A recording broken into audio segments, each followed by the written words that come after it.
सिद्धाणं नमो आयरीयाणं नमो अज्ञायाणं नमो Lowe सवसाहूणम। पंच परमेष्ठी भगवान की जय। 1000 श्री आदिनाथ भगवान की जय। अंतिम तीर्थेश भगवान महावीर स्वामी की जय। आचार्य भगवान गुरुवर श्री विशुद्ध सागर जी महाराज की जय।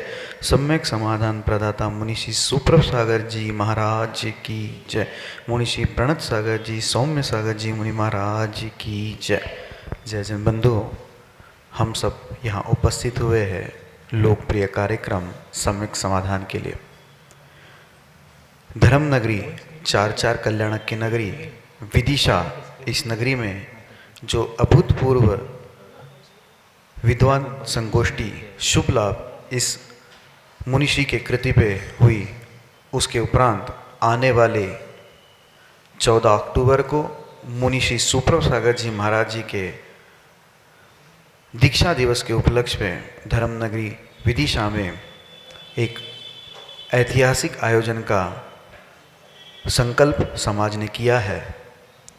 आप सभी लोग जल्द से जल्द इस कार्यक्रम के लिए मुनिषी तक पहुंचते हुए 14 तारीख को विदिशा धर्मनगरी की ओर आ सकते हैं। जो उपस्थित लोग यहाँ जो श्रावकगण उपस्थित है वह भी अपनी कुछ अनूठी कृतियाँ मुनिषी तक प्रस्तुत करेंगे। उस दिन का वह अलौकिक दृश्य YouTube चैनल सुप्रभुवाच के माध्यम से प्रसारित भी किया जाएगा। आप सभी लोग YouTube चैनल सुप्रभुवाच के माध्यम से इस कार्यक्रम का लाभ ले सकते हैं। मुनिषी का दीक्षा दिवस 14 अक्टूबर को आने वाला है और उसी दिन 24 समोषण विधान का सांगता भी उसी दिन होने वाली है। उसी दिन उसका आखिरी दिन है। आप सभी लोग उसी कार्यक्रम के दौरान मुनिषी के जो दीक्षा दिवस का जो प्रोग्राम होगा उसका एवं मुनिषी के खास एक प्रस्तुति जो यहाँ के बच्चों के द्वारा दी जाएगी दोपहर में सांस्कृतिक कार्यक्रम में, उस कार्यक्रम का नाम मोमा से मोमा तक, उसका भी लाभ आप 14 तारीख को मुनिषी के दीक्षा दिवस पे ले सकते हैं। सम्यक समाधान मुनिषि के द्वारा एक अनूठा कार्यक्रम चलाया जाता है जिसमें आपके मन में उठने वाला जो विकल्प है उस विकल्पों का समाधान मुनिषि के मुखारविंद से हम सभी प्राप्त करते हैं। शुरुआत करते हैं जो देश विदेश के श्रावकगण यहाँ उपस्थित है एवं जिनका ऑनलाइन माध्यम से विकल्प हम तक प्राप्त हुए हैं, उन विकल्पों का समाधान सुनते हैं मुनिषि के मुखारविंद से। मुनिषि प्रणत सागर जी महाराज से यह निवेदन करते हैं कि हे स्वामी नमोस्तु नमोस्तु नमोस्तु, आज के कार्यक्रम को गति देते हुए संचालित करें। नमोस्तु नमोस्तु नमोस्तु। ओम नमः सिद्धेभ्यः। नमः श्रीवर्धमानाय निर्धूत कलिलात्मने सालोकानां त्रिलोकानां यद्विद्यादर्पणायते यद्विद्यादर्पणायते। पंच परमेष्ठी भगवान की परम पूज्य आचार्य भगवंत गुरुवर विशुद्ध सागर जी मुनि महाराज की, परम पूज्य मुनि श्री सुप्रभ सागर जी महाराज की,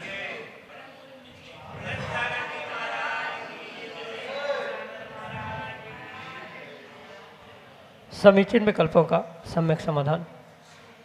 सम्यक ज्ञान की वह अनूठी विधा जिसके माध्यम से हम सभी प्रतिदिन अपने ही मन के उठने वाले उन अनेकानेक समीचीन विकल्पों का सम्यक समाधान आगम के परिप्रेक्ष्य में प्राप्त करते हैं।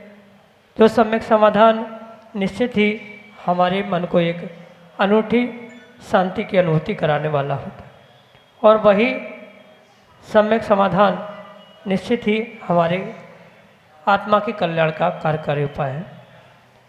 प्रारंभ करते हैं आज के सम्यक समाधान को और आज का पहले विकल्प के लिए मड़ावरा उत्तर प्रदेश से विदुषी जैन और अस्सी के चरणों में कोटि कोटि नमोस्तु निवेदित करते हुए अपना समीचीन प्रश्न रख रहे हैं कि महाराज जी जन्मदिन के दिन हम ऐसा सबसे अच्छा कार्य क्या करें जो कि हमारे लिए समाधि मरण में कारण बने। हमारे समीचीन विकल्प का सम्यक समाधान करते हुए हमारा मार्गदर्शन करने की अनुकंपा करें। नमोस्तु महाराज जी, नमोस्तु। ओम नमः सिद्धम। परम पूज्य आचार्य भगवान गुरुवर विशुद्ध सागर जी महाराज की।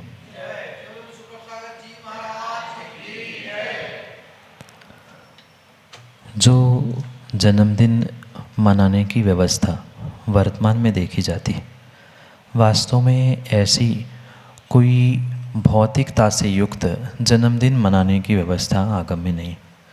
हाँ, पूर्व समय में भी राजा महाराजे अपने जन्मदिन मनाते थे, चक्रवर्ती आदियों के जन्मोत्सव भी मनाए जाते थे, पर वर्तमान में भौतिकता की चकाचौंध में बहुत सारे विपरीत कार्य होते हुए देखने में आ रहे।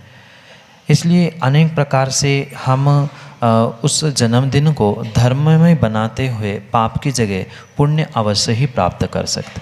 जैसे सामान्य अपेक्षा से समझे तो अभिषेक, पूजा, शांतिधारा, विधान आदि के माध्यम से हम मंदिर में जन्मदिन मना सकते हैं, या कहीं निर्ग्रंथ मुनिराज आसपास है, या हमें कहीं जाना संभव है तो उनके पास पहुंचकर उनका पड़गान करते हुए उनके लिए आहार दान आदि दे देना आदि कार्यों से भी हम उस जन्मदिन को विशेष सफल आदि बना सकते।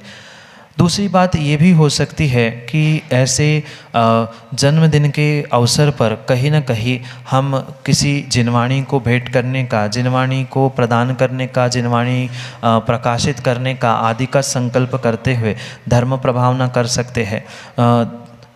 और भी हम उस अपने जन्मदिन को गुरु चरणों में पहुंचते हुए जीवन के ऐसे महान संकल्पों को प्राप्त कर सकते हैं जिसके माध्यम से समाधि मरण होने की संभावना है। क्योंकि आचार्यों ने स्पष्ट कहा है, जब तक आपके पास महाव्रत अणुव्रत नहीं है तब तक किसी भी प्रकार से आपके मरण समाधि मरण होना संभव नहीं है। इसलिए सम्यक दर्शन के साथ उन अणुव्रतों को, महाव्रतों को ग्रहण करने का भाव रख लेना, और हो सके तो कुछ न कुछ उस मार्ग पर आगे बढ़ने का पुरुषार्थ जन्मदिन आदि के दिनों में किया जाएगा तो हमेशा के लिए वो जन्मदिन आपके लिए यादगार भी बना रहेगा और आप मोक्ष मार्ग पर बढ़ेंगे। या चाहे अणुव्रत रूप हो, चाहे महाव्रत रूप हो, या कोई एकाध संकल्प नियम आदि रूप में भी क्यों ना आप आगे बढ़े हो, तो नियम से वह आपके लिए उस समाधि मरण तक पहुंचाने के लिए निमित्त बन सकता है। क्योंकि बिना नियम, बिना साधना, बिना तपस्या, बिना महाव्रत, बिना अणुव्रत के और बिना समय की आराधना किए किसी भी प्रकार से मरण, समाधि मरण होना संभव नहीं है। इसलिए उस समाधि मरण को प्राप्त करने के लिए आप उस जन्मदिन के दिन ऐसा ही पुरुषार्थ करें। कम से कम कुछ नियम, अणुव्रत, महाव्रत के मार्ग पर बढ़ने के लिए एक कदम ही आप आगे बढ़ाने का प्रयास करेंगे तो नियम से आपका वह जन्मदिन यादगार होते हुए आपके लिए समाधि मरण तक पहुंचाने के लिए निमित्त बन सकता है। यही आपके लिए सम्यक समाधान। अनुराधा जैन, इंदौर, मध्य प्रदेश से अगले समीचीन विकल्प के लिए ऑडियो मैसेज के रूप में हमारे सामने। मैं अनुराधा जैन, इंदौर से गुरुदेव को नमोस्तु करते हुए पूछ रही हूँ कि मंदिर में जो प्रतिमा है तीर्थंकर की, वो सिद्ध है या अरिहंत? और सिद्ध भगवान का क्या पंचकल्याणक होता है या फिर बाहुबली भगवान जैसा भगवान की गिनती में? क्योंकि बच्चे मुझसे क्वेश्चन पूछते हैं तो मैं उनको क्या आंसर दूं? क्योंकि मैं परिवार के बच्चों को पढ़ाती हूँ, बच्चे क्वेश्चन करते हैं तो मैं उनको क्या उत्तर दूं? मंदिरों में जो तीर्थंकर भगवंतों की प्रतिमा होती है वह प्रतिमा अरिहंत अवस्था की ही हुआ करती है। सिद्ध प्रतिमाएं भिन्न हुआ करती है जो कि सिद्ध प्रतिमा के रूप में ही स्थापित की जाती है और वैसे ही उसकी पूजा अर्चना की जाती है। भले ही प्रत्येक तीर्थंकर भगवान वर्तमान में सिद्ध बन चुके हैं, पर उस तीर्थंकर प्रतिमा में तीर्थंकरों का स्थापना निक्षेप से उपचार से पूजित करने की व्यवस्था बनाई गई है, ना कि तीर्थंकर में सिद्धत्व के संस्कार प्रदान किए। जैसे सामान्य पंचकल्याणकों में तीर्थंकर की प्रतिमा के पंचकल्याणक संस्कार आदि किए जाते हैं, ऐसे ही सिद्ध भगवान के भी बिल्कुल पंच कल्याणक ही किए जाते हैं। और बाहुबली भगवान के भी जो दीक्षा आदि संस्कार वहाँ पर किए जाते हैं और मोक्ष के संस्कार आदि किए जाते हैं, ऐसे मात्र संस्कार उन सिद्ध भगवंतों में नहीं किए जाते। कहीं न कहीं सामान्य रूप से जो पंच कल्याणकों में अगर सिद्ध भगवान विराजमान हैं तो सामान्य अन्य प्रतिमाओं के जैसे पंच कल्याणक किए जाते हैं। लगभग उसी प्रकार से उन्हीं कल्याणकों के माध्यम से उन सिद्ध भगवंतों को भी संस्कारित या प्रतिमाओं को संस्कारित करते हुए उनको मंदिर आदि में विराजमान किया जाता है। क्योंकि वहाँ ऐसा भेद नहीं किया जाता कि ये सामान्य केवली से सिद्ध बने हैं कि तीर्थंकर अरिहंत पंचकल्याणक को प्राप्त करने वाले होते हैं। वहाँ तो सामान्य रूप से जैसी अन्य प्रतिमाओं के पंचकल्याणक किए जाते हैं वैसे उनके भी पंचकल्याणक किए जाते हैं, इसलिए उसमें कोई भेद नहीं होता। पर ये पुनः विशेष बात ध्यान रखें कि जो प्रतिमाएं मंदिर में विराजमान होती है वह सिद्धों की नहीं अपितु तीर्थंकर भगवान की होने से उन्हें अरिहंत अवस्था के रूप में ही पूजने की आवश्यकता है। सिद्धों की प्रतिमा अलग से बनती है और वर्तमान में जो कटिंग की सिद्धों की प्रतिमाएं होती है वह वास्तव में आगम के परिप्रेक्ष्य में नहीं है। ठोस जैसे तीर्थंकर प्रतिमाएं बनती है, मात्र उनका केश विन्यास नहीं होना, नाखून नहीं होना, हाथों पर रेखाओं का नहीं होना, श्रीवत्स नहीं होना आदि अनेक कुछ बदलावों के साथ ही वैसी ही प्रतिमा होती है। पर वो सिद्ध और अरिहंत दोनों में भेद करते हुए ही उनकी आराधना, उनकी भक्ति आदि करने की आवश्यकता है। यही आपके लिए सम्यक समाधान। श्रीमती अंजना जैन विदिशा मध्य प्रदेश से अगले समीचन विकल्प के लिए। नमोस्तु महाराज श्री, नमोस्तु महाराज श्री, नमोस्तु महाराज श्री। पहली बात तो आपको दीक्षा दिवस की बहुत बहुत शुभकामनाएं महाराज श्री। और महाराज जी मेरा दुदल का स्वरूप समझना है, दुदल का स्वरूप क्या है? कभी कभी पहले कुछ और स्वरूप समझ में आता था, अब कुछ और स्वरूप समझ में आता है। कृपया दुदल का स्वरूप समझाइए। नमोस्तु भगवान।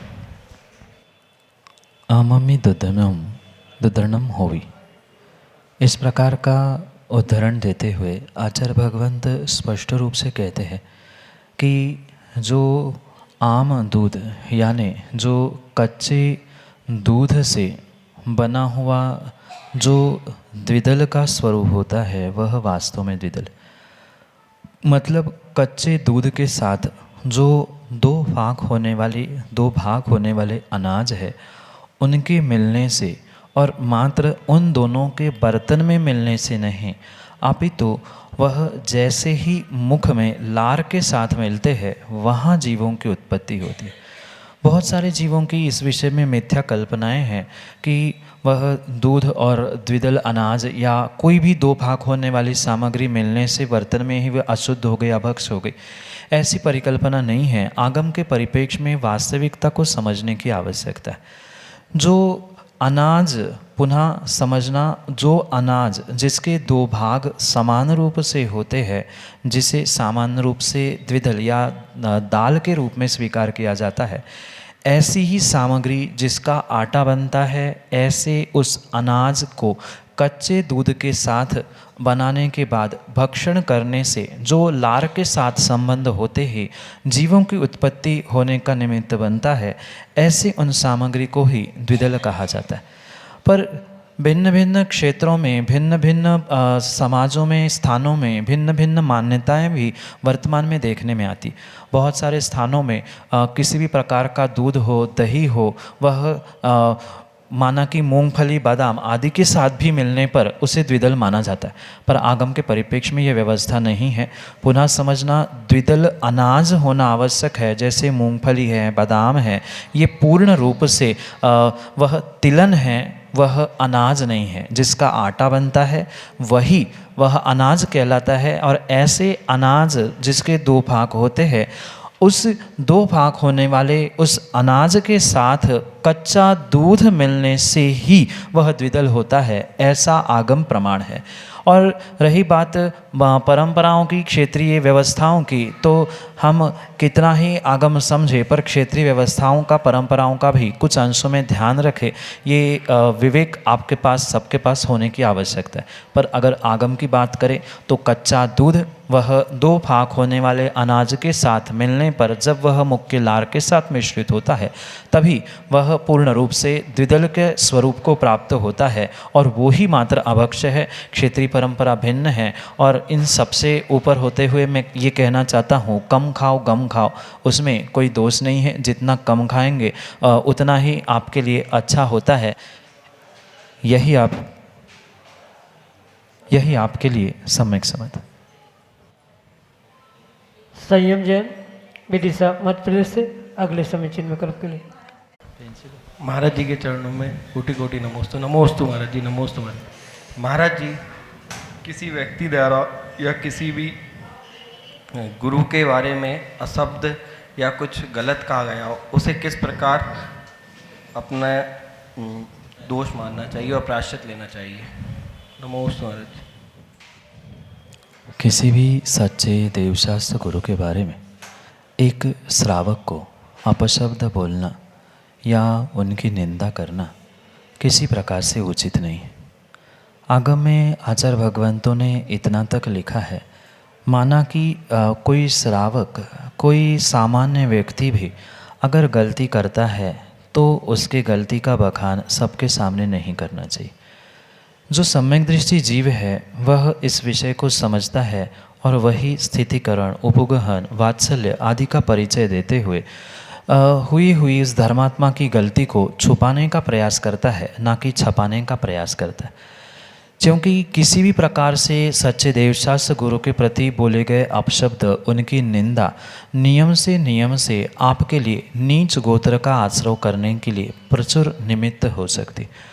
इतना ही नहीं, अगर आप सच्चे देवशास्त्र गुरु का अवर्णवाद कर रहे हैं या कोई व्यक्ति जो उनका दोष है ही नहीं, उन दोषों को बलात् प्रेषित कर रहा है, दुनिया के सामने उद्घाटित करने का प्रयास कर रहा है, उनकी निंदा कर रहा है, नियम से उसके लिए अवर्णवाद का दोष लगता है।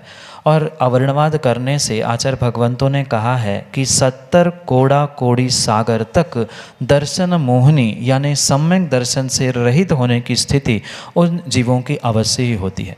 ये प्रायश्चित आदि की अगर व्यवस्था आप पूछते हैं तो प्रायश्चित वही जीव ले सकता है जिसको अपनी गलती का एहसास है। जो अपनी गलती को गलती मानता ही नहीं है, उसे ये भान ही नहीं है कि हम किसी श्रावक की, किसी मुनि की, किसी भगवान, किसी जिनवाणी आदि की निंदा कर रहे हैं, तब तक वह प्रायश्चित लेने के योग्य है ही नहीं। माना कि लोकलाज के खातिर उसने गुरु के पास पहुंचकर प्रायश्चित लेने का ढोंग भी कर लिया तो वह प्रायश्चित का पात्र नहीं है, या प्रायश्चित को प्राप्त कर भी ले तो भी वह प्रायश्चित से पापों का प्रक्षालन करने की शक्ति नहीं रख सकता। इसलिए प्रायश्चित के पहले उसे आत्मग्लानि, आत्मनिंदा होना बहुत आवश्यक है, अपनी गलती का एहसास होना बहुत आवश्यक है। भले ही वर्तमान में उसको उस मुनि निंदा का, गुरु निंदा का या उनके प्रति बोले हुए अपशब्दों का वर्तमान के पुण्य के उदय से फल नहीं मिल रहा है, पर यह पक्का है कभी न कभी आने वाले समय में वह दिन जैसे ही बदलेंगे, पुण्य का जैसे ही क्षय हो जाएगा, नियम से वह सातिशय पाप के रूप में एकदम से उभर के आएगा। ये आगम प्रमाण से हमें समझने की आवश्यकता है। मात्र भूति में ही नहीं अपितु वर्तमान में भी कई सारे ऐसे दृष्टांत हैं जिन्होंने गुरुओं की निंदा की है, गुरु के बारे में अपशब्द बोले हैं, वे समय बदलते ही कहीं न कहीं उस पाप के तीव्र उदय को भोगते हुए वर्तमान में भी देखने को आ रहे हैं।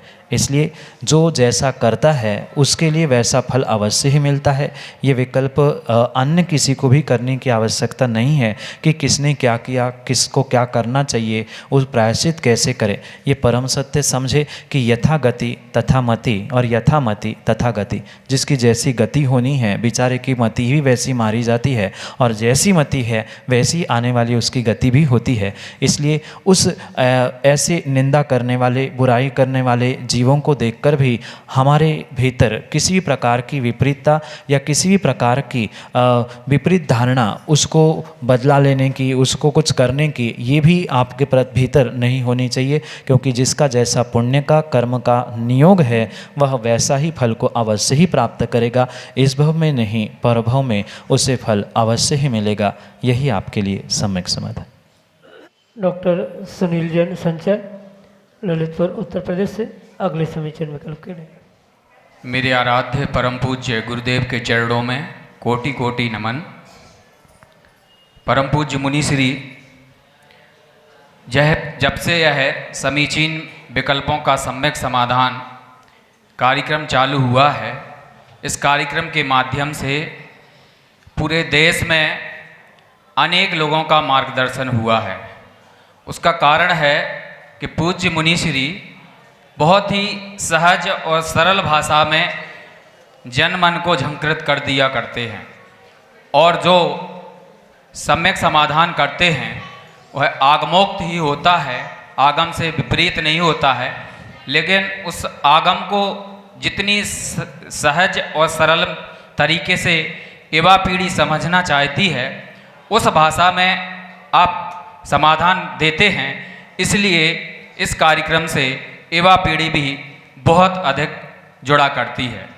मेरा जो समीचीन विकल्प है बहुत से युवाओं का है वो, और उन्हीं की तरफ से ये समीचीन विकल्प है कि ऐसा कहा जाता है कि ईश्वर भगवान सब जगह व्याप्त है, कण कण में वो व्याप्त है, कहीं ऐसा कोई स्थान नहीं है जहाँ ईश्वर ना हो।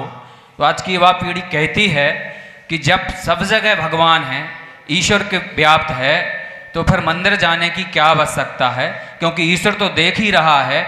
मैं जहाँ अच्छा करूँगा तो अच्छा लिखा जाएगा, बुरा करूँगा तो बुरा लिखा जाएगा, फिर मंदिर क्यों जाएं? वहाँ भगवान की वहाँ पत्थर की ही तो मूर्ति है। कृपया इस विकल्प का समाधान करने की अनुकंपा करें ताकि युवा पीढ़ियों का मार्गदर्शन हो सके। नमोस्तु गुरुवर। वास्तव में पंडित जी, ये बहुत सारे वर्तमान के युवाओं का प्रश्न है कि हम मंदिर में जाके उस पत्थर के भगवान को पूजने से हमें क्या मिलेगा। शायद कहीं न कहीं उनकी श्रद्धा में, विश्वास में, उनकी मान्यताओं में कमी है, जिन कारण से वह मंदिर तक, धर्म तक पहुंचने का पुरुषार्थ नहीं कर पाते। विशेष बात यहाँ ये समझने योग्य है कि जो ये मान्यता धारण करने वाले जीव है, ये मात्र वर्तमान में ही नहीं अपितु हमारे जैन दर्शन के साथ साथ इस भारतवर्ष में एक चारवाक दर्शन भी हुआ। जो चारवाक दर्शन बिल्कुल ऐसी ही मान्यता रखता था, किसने देखा है कल, किसने देखा भगवान, कौन होता है, क्या है, जो करना है मौज में करो, मस्ती में करो, मैं जैसा करूँ वैसा फल मिले, आदि आदि बहुत संकल्पनाओं से युक्त वह चारवाक मत हुआ करता था। इसलिए ये कोई वर्तमान की नहीं अपितु कई वर्षों से, कई काल से चलने वाली ये परंपरा मिथ्या कल्पनाएँ हैं। इस परिप्रेक्ष्य में विशेष बात हम ये समझे कि उनको अगर उनके ही प्रकार से समझाने का प्रयास किया जाएगा तो ही वह समझ सकती है, अन्यथा हम बहुत बड़ा ज्ञान, आगम के प्रमाण आदि आदि देते हुए उनको समझाने का प्रयास किया जाए तो वे कभी भी समझने वाले है ही नहीं है। इसलिए उनको उनके ही तरीके से समझाने का प्रयास करने की आवश्यकता है। जैसे उनसे पूछा जाए कि आप घर में भी टीवी पर कुछ मूवी देखते हो, मोबाइल में भी मूवी देख सकते हो, पर वही मोबाइल की मूवी आप बड़े स्क्रीन पर टीवी पर देखना चाहते हो, और कभी कभार आपको उसमें भी संतुष्टि नहीं मिलती तो आप थिएटर में भी जाते हो। वही मूवी आपके मोबाइल में भी आने वाली थी, वही मूवी आपके टीवी के स्क्रीन पर भी दिखती थी, पर कहीं ना कहीं उससे भी बड़े रूप में देखते हुए उस चित्रों को देखते हुए अपना मनोरंजन करना चाहते हैं, क्योंकि वह चित्र देखते हुए, जैसे चित्र देखते हैं वैसे ही भाव बनते हैं। ये जितना सत्य है, इन तर्कों के द्वारा या ऐसे तर्कों के द्वारा उनको समझाया जाए कि घर में ही भले ही कहीं भगवान हो, भगवान की फ़ोटो तस्वीर हो, तो फिर भी वहाँ पहुँचने पर, थिएटर में पहुँचकर जो उस मूवी देखने का फील आता है वह मोबाइल और टीवी पे देखने का नहीं आता। ऐसे ही उस वीतराग भगवान की प्रतिमा को, जितनी विशाल प्रतिमा मंदिर में है उतनी विशाल वीतरागता हमारे भीतर प्रकट होने की संभावना हो सकती है। इसलिए मंदिर में पहुँचते हुए हमें उस वीतराग प्रभु की प्रतिमा के दर्शन करने की आवश्यकता है। रही बात जो कण कण में भगवान आदि की मान्यता है, इनको भी हमें बिल्कुल उन्हीं प्रकार से समझाने की आवश्यकता है कि हाँ, कथनचित किसी अपेक्षा से आप कह रहे हो ये सत्य है। अगर पहले उनको ही नकार दिया कि तू गलत बोल रहा है तो कभी वो आपकी बात सुनने के लिए नहीं पहुंच सकते।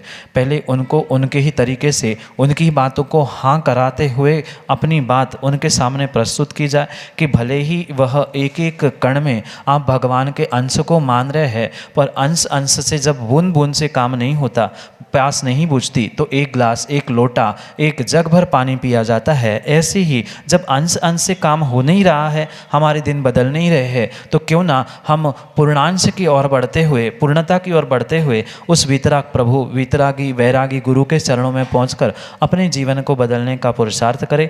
इन अनेकों तर्कों के माध्यम से हम उन युवाओं को प्रेरित करते हुए धर्म से जोड़ने का प्रयास कर सकते हैं। जिसका जैसा प्रश्न है वैसा ही उसके लिए तर्कों के द्वारा उत्तर देते हुए उनका समाधान करने की आवश्यकता है।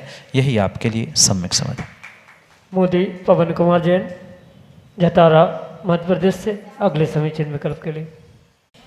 प्रातः स्मरणीय परम पूज्य द्वैमुनि श्री सुप्रभ सागर जी महाराज, प्रणत सागर जी महाराज के चरणारविंद में सत सत नमन।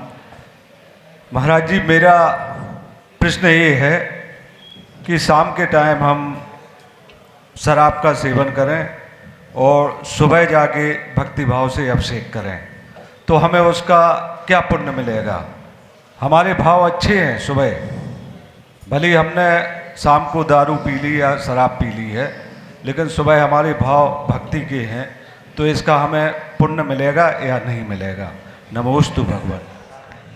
शराब पीने वाला भी अभिषेक करता है तो उसको पुण्य अवश्य ही लगता है। ये बहुत सारे जीवों की मिथ्या भ्रांति, मिथ्या कल्पनाएं हैं कि शराबी या पापी धर्म नहीं कर सकता। अगर मोदी जी ऐसा निषेध पूर्ण रूप से हम करें तो कभी पापी व्यक्ति सुधार ही नहीं कर सकता। कहीं ना कहीं हमें इस बात को अनेकांत से और आगम के परिप्रेक्ष्य में समझने की आवश्यकता है। सर्वथा अगर इसी प्रकार से पापियों को हम धुतकारते रहेंगे तो समाज में, नगर में, परिवार में कोई बचेगा ही नहीं। ये अवश्य समझे, मैं किसी भी प्रकार से व्यसनों की पुष्टि नहीं कर रहा हूँ। शराब पीना अच्छा है ये भी नहीं कह रहा हूँ, वह तो निकृष्ट काम है, वह सप्त व्यसन है, वह योग्य है ही नहीं। पर फिर भी दूसरे पक्ष को भी समझने की आवश्यकता है कि माना कि क्वचित कदाचित ऐसा व्यक्ति जो शाम को ऐसी गलती करने के बाद पुनः सुबह विवेक जागृत होने पर भगवान के पास पहुंचने का प्रयास करता है।